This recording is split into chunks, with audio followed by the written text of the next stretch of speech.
নমস্কার। মা লক্ষ্মীর ছবি আপনারা বসা মা লক্ষ্মীর ছবিটা বাড়িতে কোথায় রাখবেন, কোথায় লাগাবেন, বা মূর্তি হোক বা ছবি হোক, আপনারা একটা ছোট্ট উপায় বলছি, এই উপায়টা করুন, মা লক্ষ্মীর অসীম কৃপা আপনারা পাবেন।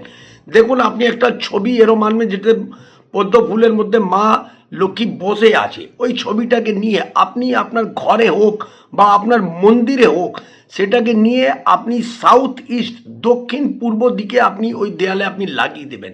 এই কোণটা হলো বাস্তু হিসাবের মা লক্ষ্মীর জায়গা আর শুক্রের জায়গা। শুক্র মানেই হয়ে গেল মা লক্ষ্মী।